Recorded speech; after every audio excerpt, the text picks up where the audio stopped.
ബഹുമാനപ്പെട്ട വരക്കല് തങ്ങളെ ഒരുപാട് മണിക്കൂറുകൾ അല്ലാഹുവിനോട് രണ്ട് കൈയും ആകാശത്തിലേക്ക് ഉയർത്തിക്കൊണ്ട് മനമുരകി ദുആ ചെയ്ത് അങ്ങനെ ഉണ്ടാക്കിയ തഖ്വയിൽ അസ്തിവാരമിട്ട പ്രസ്ഥാനമാണ് മഹത്തായ സമസ്ത കേരള ജമിയത്തുൽ ഉലമ. 1926 അത് രൂപം കൊണ്ടുവെങ്കിൽ എന്റെ പ്രിയപ്പെട്ടവരെ അന്ന് നമ്മൾ ആരും തന്നെ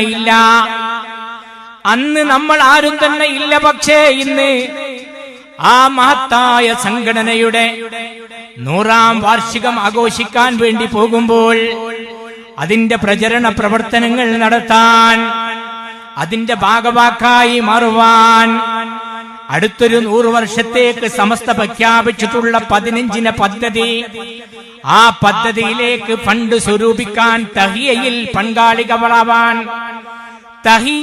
പങ്കാളികളാവാൻ ഇതിനൊക്കെയും തന്നെ റഹ്മാനായ റബ്ബുൽ ഇസ്സത്തെ സമസ്ത രൂപീകരിക്കുമ്പോൾ ഇല്ലാത്ത എനിക്കും നിങ്ങൾക്കും അവസരം തന്നുവെങ്കിൽ ആ മഹത്തായ പ്രസ്ഥാനം എന്റെ പ്രിയപ്പെട്ടവരെ ഒരുപാട് കാലം നമുക്കറിയാം.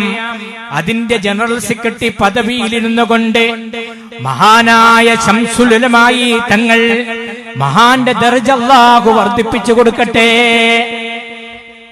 ഒരുപാട് കാലം അതിന്റെ ജനറൽ സെക്രട്ടറി പദവിയിൽ ഇരുന്നു കൊണ്ട് ഈ മഹിതമായ പ്രസ്ഥാനത്തെ നയിച്ചു. ആ സമസ്തയുടെ 100ാം വാർഷിക സമ്മേളനമാണ് അടുത്ത വർഷം 2026 ഫെബ്രുവരി 4, 5, 6, 7, 8 തീയതികളിൽ കാസർഗോഡ് കുണിയയിൽ വെച്ചുകൊണ്ട് നടക്കാൻ വേണ്ടി പോകുന്നത്. 40-45 ലക്ഷം ആളുകൾ ഒരുമിച്ച് കൂടുന്ന ആ സദസ്സിൽ പങ്കെടുക്കാൻ റഹ്മാനായ റബ്ബ് നമുക്ക് തൗഫീക്ക് നൽകട്ടെ. ആമീൻ പറയ. അല്ലാഹു തൗഫീക്ക് നൽകട്ടെ. കഴിഞ്ഞ ദിവസം മരണപ്പെട്ടു പോയ മായിൻ ഉസ്താദും അതുപോലെ തന്നെ കണ്ണൂർ ജില്ലയിലെ KKP ഉസ്താദുമൊക്കെ സമസ്തയുടെ മുശാവർ അംഗങ്ങളായിരുന്നു. പക്ഷേ കഴിഞ്ഞ ദിവസങ്ങളിൽ, അടുത്തടുത്ത ദിവസങ്ങളിലായി അവരൊക്കെയും തന്നെ ഈ രോഗത്തോട് വിട പറഞ്ഞു. അല്ലാഹു ഖബർ വിശാലമാക്കി കൊടുക്കട്ടെ, സ്വർഗം നൽകി അനുഗ്രഹിക്കട്ടെ. എന്റെ പ്രിയപ്പെട്ടവരെ, അവരൊക്കെയും തന്നെ എത്രയെത്ര കണ്ട് ആ മഹത്തായ സദസ്സിൽ പങ്കെടുക്കാൻ ആഗ്രഹിച്ചിട്ടുണ്ടാകും. ആ ലക്ഷ്യങ്ങളിൽ ഒരു കണ്ണിയായി കൊണ്ട് അലിഞ്ഞു ചേരാൻ എന്ത് കണ്ട് കൊതിച്ചിട്ടുണ്ടാകും. എന്റെ പ്രിയപ്പെട്ടവരെ, ഇവിടെയാണ് എനിക്കും നിങ്ങൾക്കും റബ്ബ് തആല തൗഫീഖ് നൽകിയത്. സമസ്ത കേരള ജമിയത്തുൽ ഉലമയുടെ 100ാം വാർഷിക അന്താരാഷ്ട്ര സമ്മേളനത്തിന്റെ ഭാഗമായി അടുത്ത മാസം 25-ാം തീയതി മഹാനായ സയ്യിദുൽ ഉലമ സയ്യിദ് ജിഫ്രി മുത്തുക്കോയ തങ്ങളുടെ നേതൃത്വത്തിലെ സമസ്തയുടെ ശതാബ്ദി യാത്ര നമ്മുടെ ജില്ലയിലേക്ക് കടന്നു വരികയാണ്.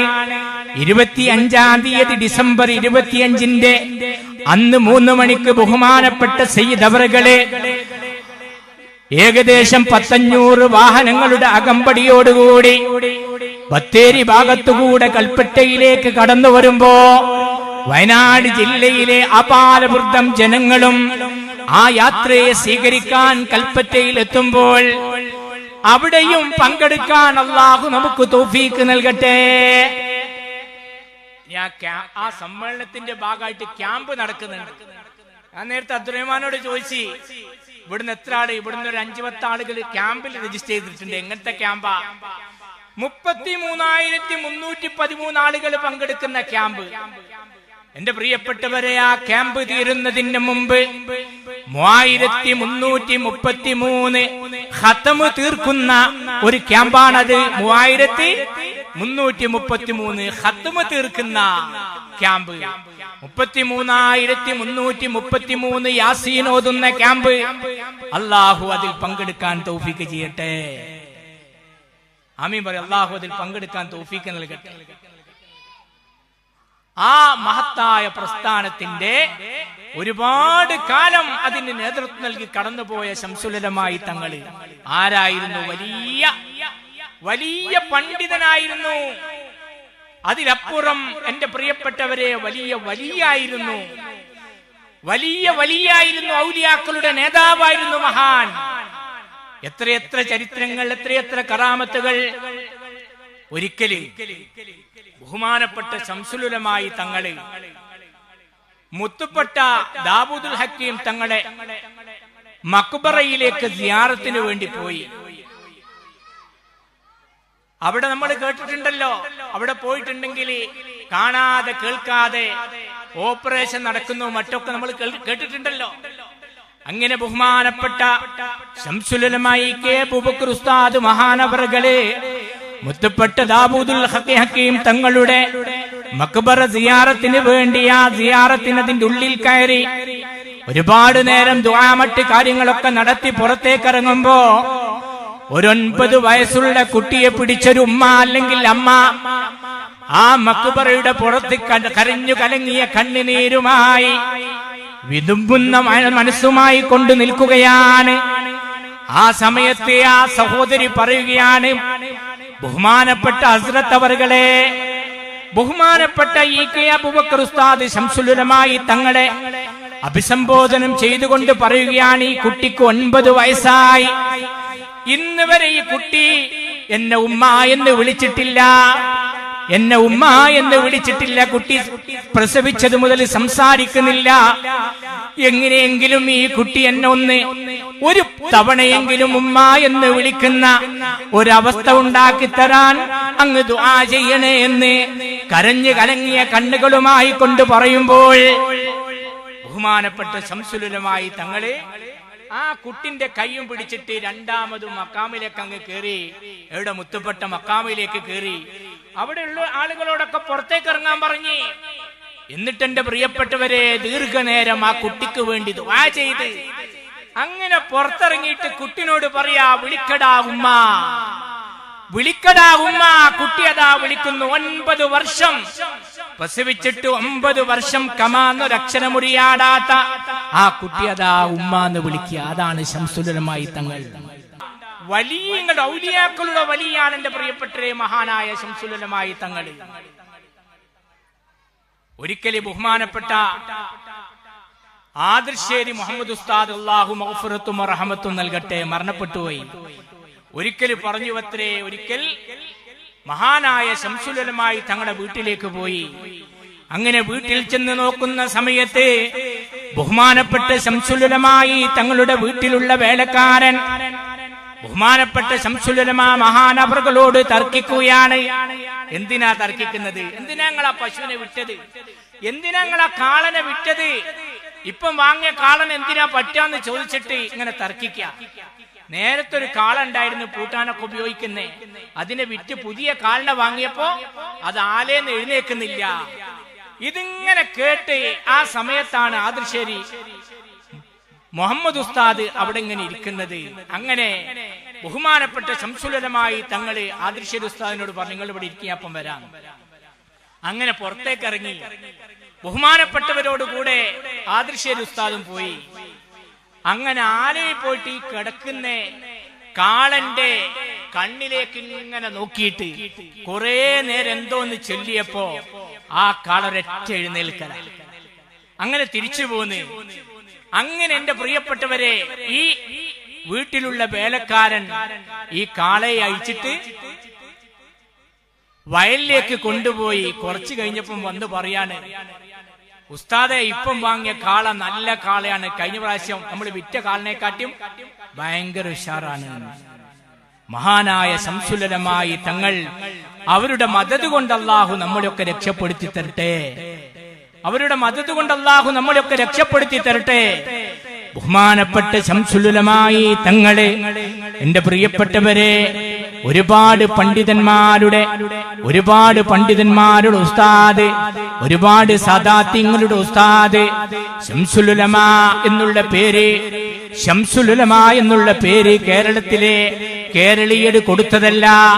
ഒരിക്കലും വിദേശത്ത് പോയ സമയത്ത് അവിടെ ഒരുമിച്ച് കൂടിയ ലോക പണ്ഡിതന്മാർ ഒരുമിച്ച് കൂടിയ ആ സദസ്സിൽ വെച്ച് മഹത്തുക്കൾ നൽകിയ പേരാണ് ശംസുൽ ഉലമാ. ആ മഹാമനീഷി എന്റെ പ്രിയപ്പെട്ടവരെ നമ്മളൊക്കെ അറിഞ്ഞതിനും ഒരുപാട് അപ്പുറത്താണ്. ഒരുപാട് അപ്പുറത്താണ്. ഞാൻ നേരത്തെ സൂചിപ്പിച്ചതുപോലെ ഒരുപാട് കറാമത്തിന്റെ അടിമയായ ആ മഹാനവറുകളൊക്കെ നയിച്ച് എന്റെ പ്രിയപ്പെട്ടവരെ അവരൊക്കെയും തന്നെ നേതൃസ്ഥാനത്തിരുന്നു കൊണ്ട് നയിച്ച് മുന്നോട്ട് കൊണ്ടുവന്ന സമസ്ത കേരള ജമിയത്തുൽ ഉലമ. ആ സമസ്ത കേരള ജമിയത്തുൽ ഉലമ നമുക്കറിയാം 926 രൂപീകൃതമായത് ഈ സമുദായത്തിന്റെ ഈമാനിന് കാവൽ നിൽക്കാനാണ്. അതിനെ പൊളിച്ചു കളയാൻ വരുന്നവരെ പ്രതിരോധിക്കാൻ വേണ്ടിയിട്ടാണ്. ഞാൻ നേരത്തെ സൂചിപ്പിച്ചതുപോലെ പെട്ടെന്നുണ്ടാക്കിയ ഒരു സംഘടനയല്ല. 1919 അവസാനത്തില് 1920 21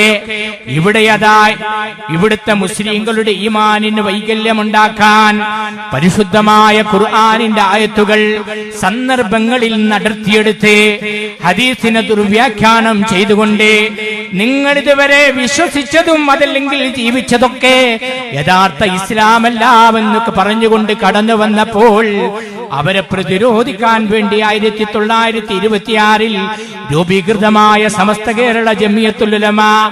നിങ്ങൾ ആലോചിക്കണം, ഞാൻ നേരത്തെ സൂചിപ്പിച്ചതുപോലെ ആ സമസ്ത രൂപീകൃതമായത് നമ്മുടെ ഈമാനിനെ സംരക്ഷിക്കാനാണ്, സുന്നത്ത് ജമാഅത്തിനെ ശക്തിപ്പെടുത്താനാണ്.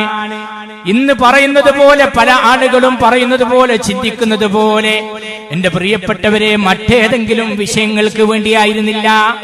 1926 എന്ന് പറയുമ്പോ 1921 മലബാർ കലാപം നമുക്കറിയാം. മലബാർ സമരം എന്നൊക്കെ വിശേഷിപ്പിക്കുന്ന 921 പ്രശ്നങ്ങള് ഇവിടെയുള്ള ആണുങ്ങളെയൊക്കെയും തന്നെ ഇവിടുത്തെ ബ്രിട്ടീഷുകാര് അവരുടെ വീടിൽ നിന്ന് പുറത്തു കൊണ്ടുവന്ന് നെഞ്ഞത്തേക്ക് വെടിവെച്ചുകൊണ്ട് കൊലപ്പെടുത്തി. ഒരുപാട് ആളുകളെ അന്തമാനിലേക്കും മറ്റും നാടുകടത്തി. അങ്ങനെ പല വീടുകളിലും ആണുങ്ങളില്ലാതെ വിധവകളായ പെണ്ണുങ്ങളും യതീമായ മക്കളും നിറഞ്ഞിരുന്ന ഒരു കാലഘട്ടത്തിലെ ആ കാലഘട്ടത്തിലെ ഇന്ന് നമ്മൾ പറയുന്നത് പോലെയാണെങ്കിൽ സമസ്ത രൂപീകരിക്കേണ്ടത് യതീംഖാന ഉണ്ടാക്കാൻ വേണ്ടിയിട്ടായിരുന്നു. സമസ്ത രൂപീകരിച്ചത് വിധവകളെ സംരക്ഷിക്കാൻ വേണ്ടിയിട്ടായിരുന്നു. പക്ഷെ അതല്ല. സമസ്ത രൂപീകൃതമായത് അതിന്റെ ഒന്നാമത്തതായി എഴുതി വെച്ചത് എന്താണ്? നമ്മളെ ഈമാനിനെ രക്ഷിക്കുക, സുന്നത്ത് ജമാഅത്തിനെ ശക്തിപ്പെടുത്തുക. അന്നും അതേപോലെ ഇന്നും അതേപോലെ തന്നെയാണ്. ഈ 100-ലെത്തി നിൽക്കുന്ന സമയത്തും സമസ്തന്റെ ലക്ഷ്യം അതിനു വേണ്ടിയിട്ടാണ് മഹാനായ ശംസുൽ ഉലമ ഇ.കെ. അബൂബക്കർ ഉസ്താദും കണ്ണിയത്ത് ഉസ്താദ് പോലത്തെ മഹത്തുക്കളൊക്കെ ഇതിന് നേതൃത്വം നൽകിക്കൊണ്ട് കഴിഞ്ഞു പോയിട്ടുള്ളത്. ഇന്നും എന്റെ പ്രിയപ്പെട്ടവരെ മഹത്തുക്കളായ പണ്ഡിതന്മാർ അതിനെ നയിച്ചുകൊണ്ടിരിക്കുന്നതും അതിനു വേണ്ടിയിട്ടാണ്.